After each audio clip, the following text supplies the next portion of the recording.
ایران کے معاملے میں پوزیشن مضبوط ہے، ایرانی قیادت کو ختم کر دیا ہے۔ ایران میں جو بھی رہنما بننا چاہتا ہے اس کا انجام موت پر ہوگا۔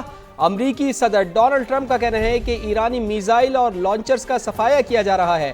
اگر ایران پر حملہ نہ کیا ہوتا تو وہ 2 ہفتوں میں جوہری ہتھیار حاصل کر چکا ہوتا۔ اگر لوگ ایٹمی ہتھیار رکھتے ہیں تو برے نتائج سامنے آتے ہیں۔ انہوں نے ایران کے ساتھ ڈیل پر سابق امریکی صدر براک اوباما کو شدید تنقید کا نشانہ بنایا۔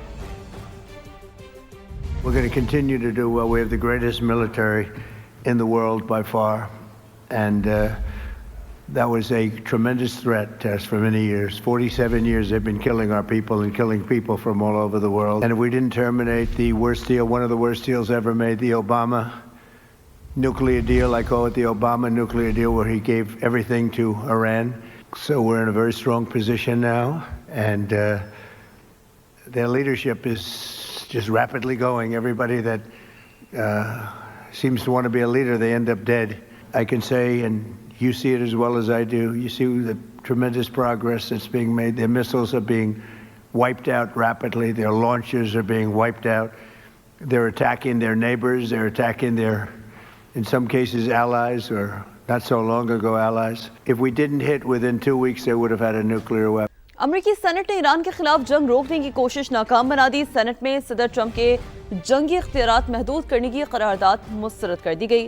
100 رکنی سینٹ میں قرارداد 47 کے مقابلے میں 53 ووٹوں سے مسترد ہوئی۔ ڈیموکریٹس اور ریپبلکنز دونوں پارٹیوں کے سینیٹرز کی جانب سے پیش کی گئی قرارداد میں مطالبہ کیا گیا تھا کہ ایران پر فضائی حملے روکے جائیں اور ان حملوں کے لیے کانگریس سے منظوری لی جائے۔ امریکی سینٹ میں ڈیموکریٹ ارکان صدر ڈونلڈ ٹرمپ کے ایران پر حملے کے فیصلے پر برس پڑے۔ سینیٹر چک شومر کہتے ہیں کہ ڈونلڈ ٹرمپ تاریخ کو اپنے آپ کو دہرانے پر کیوں تلے ہوئے ہیں؟ امریکہ کو ایسی جنگ میں کیوں دھکیلا جا رہا ہے جسے امریکی نہیں چاہتے؟ ہمیں ٹرمپ کی جارحیت کو روکنے کے لیے قدم اٹھانا ہوگا۔ سینیٹر حکیم جیفریز نے کہا کہ صدر ڈونلڈ ٹرمپ ہمارے آئین کو آگ لگا رہے ہیں۔ انہوں نے ہمیں نقصان پہنچایا اور بار بار ناکامی سے دوچار کیا۔ امریکہ اور اسرائیل کی ایران پر حملوں میں تیزی، رات بھر کئی مقامات پر بمباری۔ اسرائیلی فوج نے تہران میں فوجی انفراسٹرکچر اور دیگر مقامات پر حملے کا دعویٰ کیا۔ سیکیورٹی کمانڈ مراکز کو بھی نشانہ بنایا۔ کرمانشاہ، تبریز اور یزد میں رہائشی علاقوں پر بھی بمباری کی گئی۔ 5 روز سے جاری حملوں میں شہادتوں کی تعداد 1000 سے زائد ہو گئی۔ ایرانی پاسداران انقلاب نے اسرائیل اور امریکہ کو خبردار کیا کہ رجیم چینج کی گئی تو اسرائیل کی نیوکلیئر سائٹ کو نشانہ بنائیں گے۔ ایران کے اب تک 20 بحری جہاز تباہ کیے جا چکے ہیں۔ امریکی سینٹ کام نے نئے اعداد و شمار جاری کر دیے ہیں۔ بیان کے مطابق 4 روز میں ایران کے ڈرون لانچرز میں 73% اور بیلسٹک میزائل لانچرز میں 86% تک کمی آئی ہے۔ امریکی سینٹ کام نے طیارے گرانے اور 100 فوجیوں کی ہلاکت کے ایرانی دعوے کو غلط قرار دیا۔ سینٹ کام کے مطابق امریکی فوج ایران پر حملے ہر گھنٹے میں بڑھا رہی ہے۔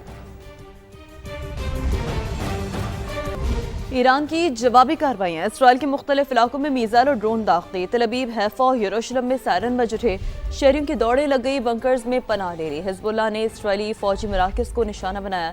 اسرائیل نے بیروت سمیت لبنان کے مختلف علاقوں پر بمباری کی۔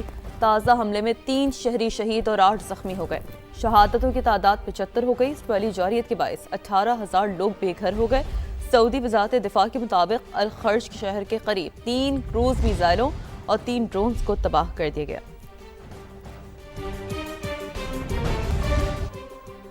بھارت میں بحری مشقوں سے واپس آنے والے ایرانی جنگی جہاز کو امریکہ نے بحر ہند میں ڈبو دیا۔ ایرانی نیوی کے فریگیٹ کو بھارتی حدود سے بین الاقوامی پانیوں میں پہنچتے ہی نشانہ بنایا گیا۔ تباہ ہونے والے جہاز سے پیغام ملنے پر شری لنکن نیوی مدد کے لیے پہنچ گئی۔ بھارت خاموش تماشائی بنا رہا۔ شری لنکن نیوی کے مطابق ریسکیو ٹیم پہنچنے تک جہاز ڈوب چکا تھا۔ 30 زخمی اہلکاروں کو اسپتال منتقل کیا گیا۔ سرچ آپریشن کے دوران 87 لاشیں ملی ہیں جو بحری جہاز کے عملے کی ہو سکتی ہیں۔ شری لنکا کی وزارت دفاع کا کہنا ہے کہ جہاز پر 140 افراد سوار تھے، دیگر کی تلاش جاری ہے۔ امریکی وزیر دفاع پیٹ ہیگسیت نے ایرانی بحری جہاز ڈبونے کا اعتراف کر لیا۔ کہا ایرانی نیوی سمجھ رہی تھی وہ بین الاقوامی پانیوں میں محفوظ ہے۔ دوسری جنگ عظیم کے بعد دشمن کے جہاز کو ٹارپیڈو سے ڈبونے کا یہ پہلا واقعہ ہے۔ ٹرمپ کے قتل کی سازش کرنے والے ایرانی کو ہلاک کر دیا۔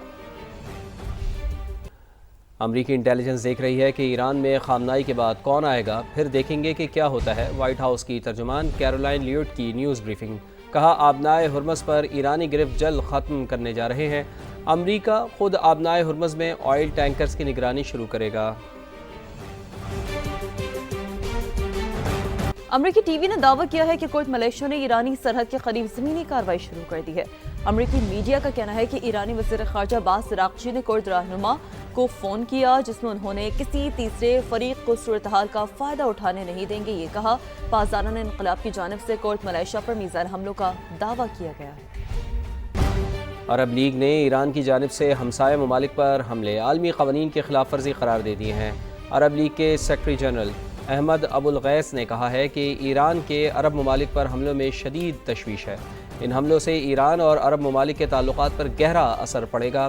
ان کا مزید کہنا تھا کہ ایران کے بحران کو دوسرے ممالک پر حملے کا جواز نہیں بنایا جا سکتا۔ دوست ممالک پر حملہ کرنے کی کوئی قابل قبول وجہ نہیں۔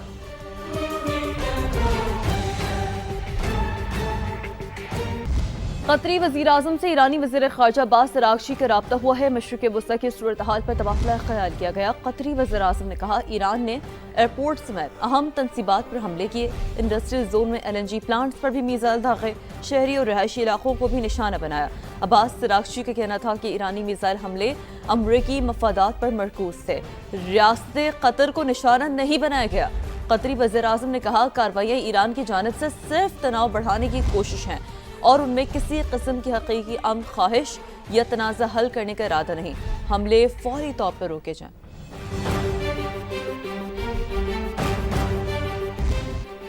امریکی اور صہیونی فوجی جارحیت نے ہمارے لیے اپنے دفاع کے سوا کوئی راستہ نہیں چھوڑا۔ ایرانی صدر مسعود پزشکیان کا ایکس پر پیغام۔ کہا خطے کی سلامتی اور استحکام فریقین کی مشترکہ کوششوں سے ہی یقینی بنایا جا سکتا ہے۔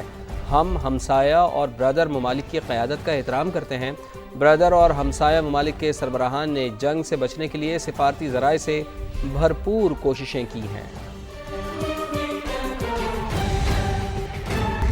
چاہتے ہیں امریکہ اور ایران کا شکیہ ختم ہو جائے۔ پاکستان اور دوست ممالک امریکہ اور ایران کے درمیان معاہدے کے لیے کوششیں کر رہے ہیں۔ مشیر وزیر اعظم رانا ثناء اللہ کی پروگرام ریڈ لائن میں گفتگو۔ بولے ایران کو سعودی عرب سے گارنٹی لے کر دی ہے کہ ان کی زمین ایران کے خلاف استعمال نہیں ہوگی۔ سب سے پہلی بات تو یہی ہے کہ کسی طرح سے جو ہے وہ ایگریمنٹ ہو جائے جس کے نتیجے میں ایران جو ہے وہ اس تباہی سے بچے، امریکہ جو ہے وہ پیچھے ہٹ جائے۔ وہ ایگریمنٹ جس کے متعلق امریکہ یا پریزیڈنٹ ٹرمپ کہہ رہے ہیں کہ جی وہ کیونکہ نہیں ہوا تو اس لیے ہم حملہ آور ہو رہے ہیں، تو وہ ارینجمنٹ جو ہے وہ ہو جائے۔ اس کے اوپر نہ صرف ہم کر رہے ہیں بلکہ ہمارے کچھ دوست ممالک بھی جو ہے وہ اس بارے ترکی بھی ہے اس میں؟ جی بالکل، پرائم منسٹر کی بات ہوئی ہے پریزیڈنٹ طیب اردگان سے، تو وہ بڑی حوصلہ افزا اور بڑی یعنی پر امید ہے۔ اور اس میں کچھ ممالک جو ہیں وہ نیگیٹو اپنا شیطانی کردار بھی ادا کر رہے ہیں۔ خلیجی ممالک کے دوران جو معاملات ہیں یہ بہت زیادہ یعنی جو ہے وہ باعث پریشانی ہے۔ اس کے اوپر سعودی عرب اور ایران کے درمیان ایک ارینجمنٹ ہوا ہے۔ پاکستان نے ایران سے بات کی ہے کہ جی آپ مہربانی کریں اور یہ نہ کریں، خاص طور پہ سعودی عرب کی بات ہوئی تو انہوں نے کہا کہ جی وہ ہمیں اس بات کی گارنٹی دیں کہ ان کی سرزمین ہمارے خلاف استعمال نہیں ہوگی، تو ہم بھی اس بات کا یقین دلانے کو تیار ہیں کہ ہم یہ نہیں کریں گے۔ پھر سعودی عرب نے یہ جو ہے وہ شورٹی دی ہے وایا پاکستان۔ نائب وزیر اعظم وزیر خارجہ اسحاق ڈار کے سفارتی سرگرمیاں جاری۔ ایرانی سفارت خانے کا دورہ، تعزیتی کتاب میں تاثرات درج کیے، جبکہ ترک کا مصری وزرائے خارجہ سے ٹیلیفونک رابطوں میں مشرق وسطی کی کشیدہ صورتحال پر تبادلہ خیال کیا گیا۔ ترجمان دفتر خارجہ کے مطابق نائب وزیر اعظم وزیر خارجہ اسحاق ڈار نے اسلام آباد میں ایرانی سفارت خانے کا دورہ کیا۔ اسحاق ڈار نے ایرانی سپریم لیڈر آیت اللہ خامنائی کی شہادت پر تعزیت کی، سوگوار خاندان اور ایرانی قوم سے دلی تعزیت کا اظہار کرتے ہوئے کہا غم کی اس گھڑی میں ایرانی عوام کے ساتھ ہیں۔ ترک ہم منصب حاکان فدان سے ٹیلیفونک رابطہ کیا۔ دونوں وزراء خارجہ نے مشرق وسطی کی کشیدہ صورتحال پر تفصیلی تبادلہ خیال کیا۔ مصری وزیر خارجہ سے بھی ٹیلیفونک گفتگو کی گئی۔ دونوں رہنماؤں نے علاقائی امن و سلامتی کے لیے تعمیری مشاورت جاری رکھنے کا اعادہ کیا۔ ایران پر اسرائیلیوں نے حملہ کر کے مسلمان قوتوں کو للکارا ہے۔ اسرائیل سے کہتا ہوں کہ پوری دنیا کے مسلمانوں کو نہ چھیڑو، ہم سب مل کر تمہیں نہیں چھوڑیں گے۔ گورنر سندھ کامران ٹیسوری کی کراچی میں گفتگو، کہا بھارت نے ہمیں چھیڑا، اسے دنیا میں کہیں کا نہیں چھوڑا۔ افغان طالبان بھی اپنی کمی گاہیں چھوڑ کر بھاگ رہے ہیں۔